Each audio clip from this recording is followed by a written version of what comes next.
नमस्ते दोस्तों। तो आज बात करेंगे कि नरेंद्र मोदी को सपोर्ट करके 2013-14 से अभी तक मैंने क्या समझा और किस तरह से काफ़ी प्रॉब्लम्स हुई हैं। तो चलिए इसको देखते हैं।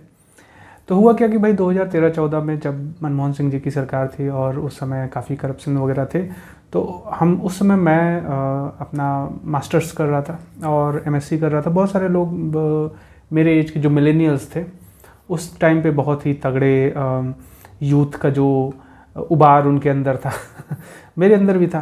उसी टाइम पे बहुत सारी चीज़ें हुई एक्चुअली। 2010-11 से देखा जाए तो 3-4 साल तो मतलब बहुत ही चीज़ें हुई और वो हर चीज़ होती गई और हर जगह पे कांग्रेस के वोट्स कटते गए। और वहाँ से हमारे दिमाग में ये बात आई कि भाई हमें जो है वो मोदी को सपोर्ट करना है। और हमने किया भाई सपोर्ट। हमने मतलब तन मन धन सब अर्पण करके सपोर्ट कर दिया मोदी को।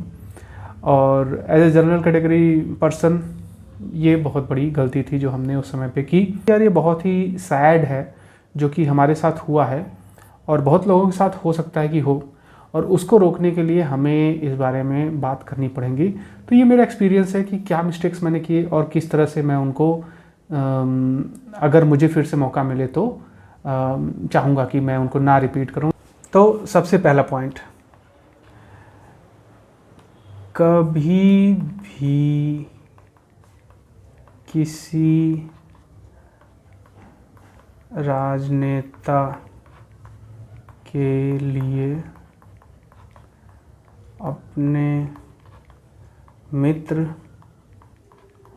या परिवार से मत लड़ो। अब ये जो है भाई सबसे सबसे सबसे सबसे इम्पोर्टेंट चीज़ है। मैं आपको बता रहा हूँ 2013-14 में मैंने अपने इतने दोस्तों से एक तरह से आप बोल लो कि दुश्मनी टाइप कर ली। दुश्मनी नहीं तो मतलब बोलचाल बंद कर दिया और वो भी मुझसे नहीं बोलते, मैं भी उनसे अब नहीं बोलता हूँ। और ये मेरे विचार में बहुत बहुत बहुत बड़ी गलती थी। और बस खाली दोस्तों से नहीं, अपने परिवार में ही मतलब मन मुटाव टाइप का या फिर किसी से झगड़े कर लेना या किसी बात पे आर्गूमेंट को थोड़ा सा हीटेड आर्गूमेंट कर लेना अपने ही फैमिली में, ये आप कभी मत करिए, किसी भी हालत में मत करिए। आपको आपका पॉलिटिकल लीडर जो है वो चाहे जितना भी प्रॉमिसिंग लगे, चाहे जैसा लगे कि ये आदमी आएगा और भारत बदल जाएगा, आपको कभी भी अपने फैमिली, फ्रेंड्स, लव्ड वन से इतू सब ही मनमुटाव नहीं करना है किसी पॉलिटिकल लीडर के लिए, क्योंकि वो आपको जैसे ही मौका मिलेगा दूध से मक्खी की तरह निकाल के फेंक देगा और आप रोते रह जाओगे। कोई कहीं पूछने वाला नहीं है, कोई कहीं सोचने वाला नहीं है। तो इस चीज़ को आप एकदम से ध्यान रखिएगा। अब दूसरा पॉइंट ये है कि अंग्रेजी में कहावत है कि don't put all your eggs in one basket. मतलब आपके पास जितने भी अंडे हैं वो सारे एक ही बास्केट में मत रखो, क्योंकि अगर बास्केट गिरा तो सारे अंडे टूट जाएंगे, आपको कुछ नहीं मिलेगा। तो don't put all your eggs in one basket.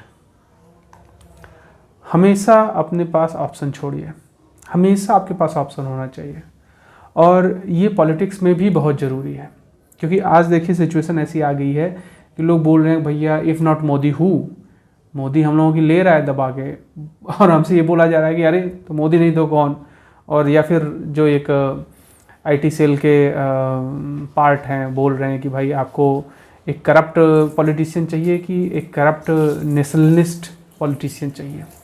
तो इस तरह की बातों में फंसने के जो चांसेस हैं उनको कम करने के लिए ये ज़रूरी है कि हमेशा अपने ऑप्शंस खुले रखो। हमेशा दूसरा ऑप्शन होना चाहिए कि अगर ये इसने प्रॉब्लम किया तो मैं दूसरी जगह कहाँ जाऊँगा, कि प्लान बी कहाँ है। तीसरा पॉइंट जो मैंने समझा, लोकतंत्र की सीमाएं हैं। लोकतंत्र की सीमाएं हैं, लोकतंत्र की लिमिटेशंस हैं। कोई आपको ऐसे ही हवा में प्रॉमिसेस कर रहा है, उसको बिलीव मत करिए। हमने किया मोदी के प्रॉमिसेस को बिलीव, और 12 साल बाद देखिए हम लोग कहाँ पे हैं। ये मतलब बस खाली रिजर्वेशन बढ़ा रहे हैं और जाति के आधार पे डिवाइड करना चाहते हैं समाज को, ताकि इनका ये पावर में बने रहें बेसिकली। पता नहीं यार, 75 साल के हो गए, क्या ये 2-3 हज़ार साल जिएंगे क्या? कितना जी लोगे भाई?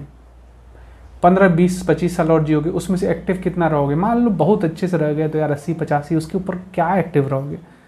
मतलब क्या आपको डाइपर लगा के पॉलिटिक्स करना है, डाइपर लगा के प्राइम मिनिस्टर बनना है, या फिर हमें ऐसा प्राइम मिनिस्टर चाहिए जो डाइपर लगा के घूमे? I don't know ma'am, I don't like this.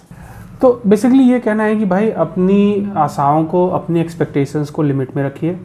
और अगर कोई नेता बढ़ चढ़ के बोल रहा है कि भैया हम, मतलब जैसे मोदी बोलते थे कि बस मई 2014 के बाद से सारे बांग्लादेशी बाहर चले जाएंगे, इस तरह की बातों को आप हाइपर बोल समझ के अवॉइड करिए, बहुत ही डेंजरस है। ये बहुत ही इम्पोर्टेंट पॉइंट है जो कि मेरे विचार में देखा जाए तो सबसे ज़्यादा इम्पोर्टेंट है, क्योंकि 2013-14 में हमको गोला बेचा गया कि अपनी आइडेंटिटी छोड़ दो, तुम हिंदू हो, तुम भारतीय हो इस टाइप की बकलोली हमें बेची गई और हमने खरीद भी लिया। तो हमने अपनी सवर्ण आइडेंटिटी को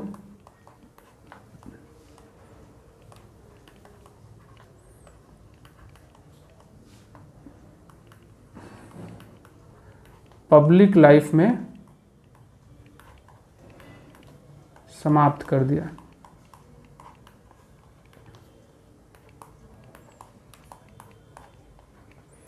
मैं हूं भैया देखिए ब्राह्मण,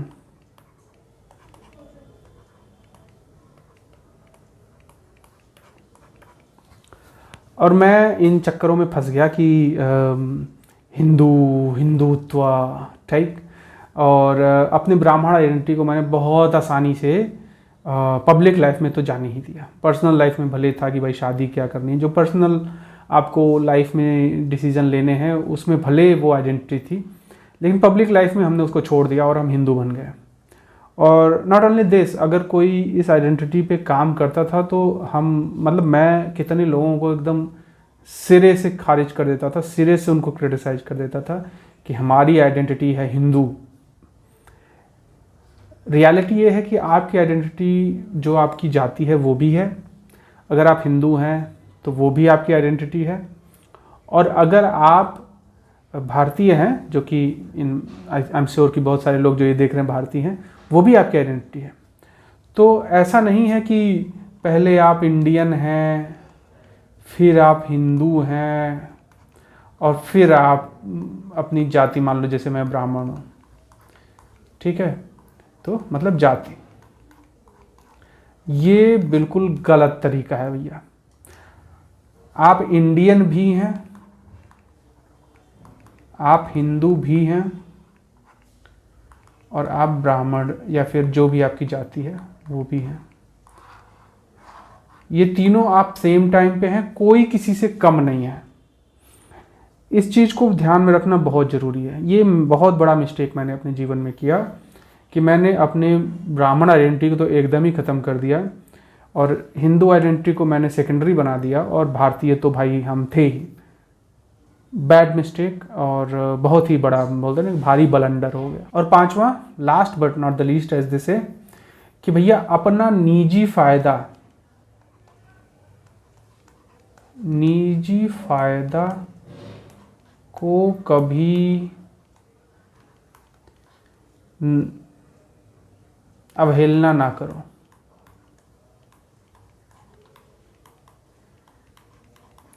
देखा जाए तो ये चौथे पॉइंट से ही मिलता जुलता है कि आपका identity, larger identity, larger good.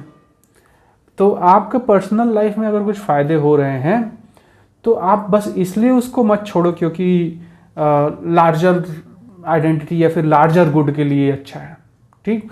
तो जैसे अगर रिजर्वेशन बढ़ जाता है तो ये सोचना कि चलो यार ठीक है, हम लार्जर गुड के लिए यार देश को, हिंदुत्व को एकता में रखने, नो नो नो, बवाल मचाओ राइट देयर। क्योंकि किसी भी रिलेशनशिप में, स्पेशली एक लोकतंत्र में जहाँ आप एक पॉलिटिकल पार्टी से, पॉलिटिकल सिस्टम से बेसिकली वार्तालाप कर रहे हैं ना, एक डील कर रहे हैं, डीलिंग हो रहा है, आप गवर्नमेंट से डील कर रहे हैं ऑल द टाइम, तो आप अगर कुछ छोड़ रहे हैं तो गवर्नमेंट उसका फ़ायदा उठा के आपको ये बम्बू कर देगी।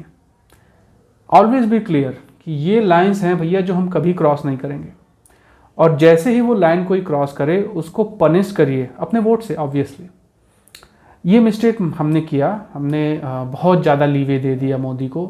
मोदी तो 2016 से ही अपना असली चेहरा दिखाने लगे थे, जब उन्होंने गौरक्षकों को गुंडे बोल दिया, और 18 में वो SC/ST एक्ट को उन्होंने और स्ट्रिंजेंट बना दिया, और मतलब जैसे जैसी चीज़, और अभी आके UGC में, और सबसे बड़ी बात कि अंबेडकर का जो ईश्वरीकरण हुआ है पिछले 10-12 सालों में।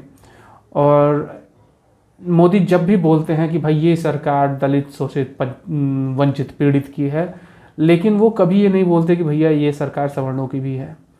और ये प्रॉब्लम है। पहले मुझे लगा था यार कि पॉलिटिक्स में ये सब बोलना पड़ता है, बट ऐसा नहीं है।